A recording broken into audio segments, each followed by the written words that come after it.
Sorotan berbeda, Saudara Edi Mulyadi yang dilaporkan karena kasus dugaan ujaran kebencian memenuhi panggilan penyidik Barreskrim Polri.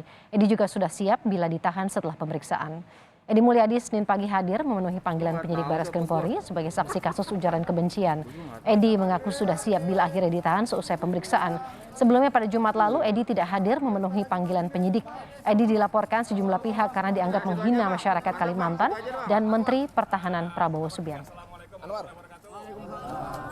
Ada rekan kami Putri Oktaviani di Barreskrim Polri yang memantau pemeriksaan Edi Mulyadi yang terjerat kasus dugaan ujaran kebencian. Okta, bagaimana perkembangan pemeriksaan Edi di Barreskrim Polri hingga siang ini?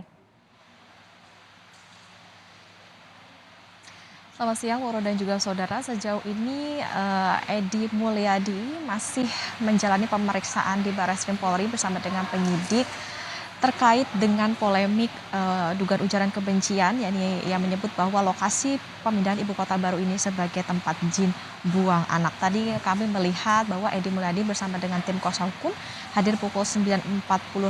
Ini merupakan pemanggilan kedua setelah sebelumnya kita tahu seharusnya pemeriksaan dilakukan pada tanggal 28 Januari 2022, tetapi Edi sempat berhalangan hadir dan juga kuasa hukumnya juga menganggap bahwa pemanggilan yang sebelumnya ini cacat prosedural seperti itu.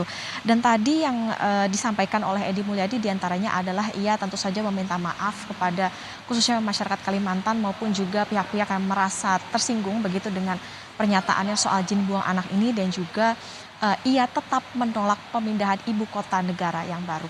Lebih lengkap, Woro dan juga saudara, kita akan dengarkan pernyataan dari Edi Mulyadi berikut ini. Saya kembali minta maaf. Saya nggak mau bilang itu ungkapan atau bukan, saya kembali minta maaf. Sedalam-dalamnya, sebesar-besarnya. Oke. Yang kedua, saya tetap menolak IKN. Oke. Kenapa? Karena IKN banyak kajiannya itu ya. Yang penting misalnya tidak tepat waktunya. IKN ini akan memperparah ekologi di Kalimantan, ya, yang sekarang udah rusak, tambah rusak. Dan dengan konsesi-konsesi tanah-tanah yang dimiliki oleh para konglo, oligarki itu, mereka nanti akan dapat kompensasi dari lahan-lahan yang mereka dapat, yang mereka punya.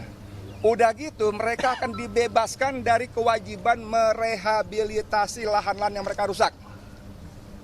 Yang bekas galian tambang, yang anak-anak banyak yang tenggelam, ada 36 atau berapa itu angkanya ya.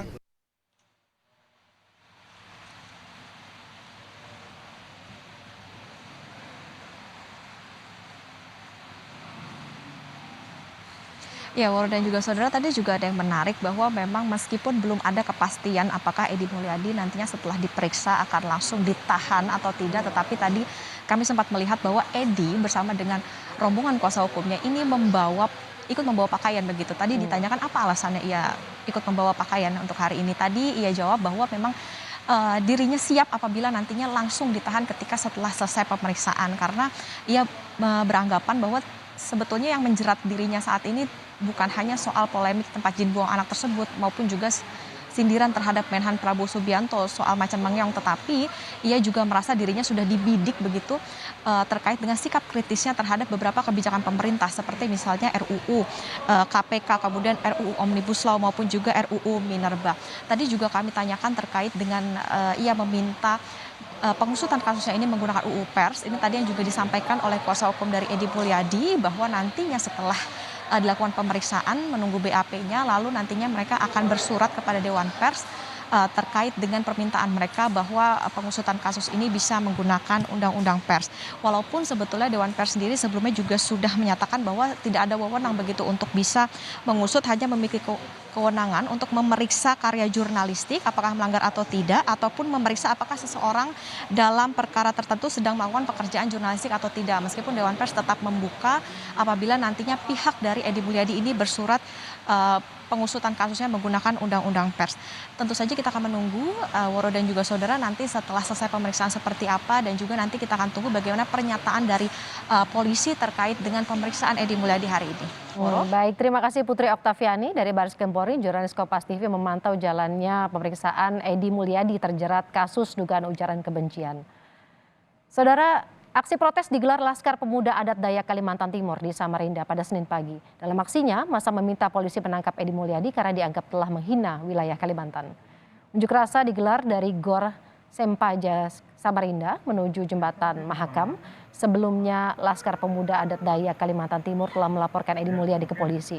Edi dilaporkan karena dinilai memberikan pernyataan ujaran kebencian dan pelanggaran Undang-Undang ITE. Informasi lebih lengkap kita sapa jurnalis Kompas TV, Yasmin Jafar di Samarinda, Kalimantan Timur. Jasmine, apa saja poin yang disampaikan massa dalam aksi protesnya pagi ini?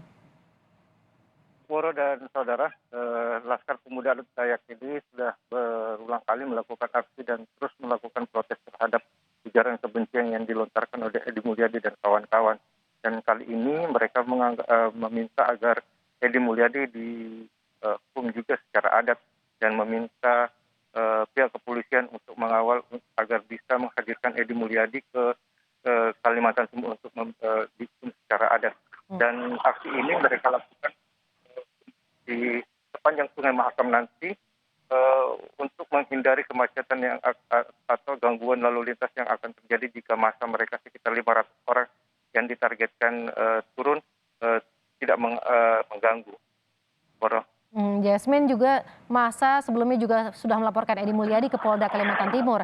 Apakah laporannya telah diproses hingga saat ini? Ya, Woro dan saudara, beberapa waktu lalu juga laporan mereka sudah masuk, ada sekitar 3 atau 4 laporan secara mereka ajukan ke Polresta Samarinda, dan kami juga sudah berkoordinasi dengan Polresta Samarinda, dan hingga saat ini semua aduan yang dilakukan telah diproses dan dilanjutkan ke Polda Kaltim, karena proses laporan yang ada di Samarinda dan Balikpapan semuanya disatu-pintukan di Polda Kaltim. Baik, kita tunggu bagaimana nanti jalannya proses pemeriksaan selanjutnya. Terima kasih Jasmine Jafar dari Samarinda, Kalimantan Timur.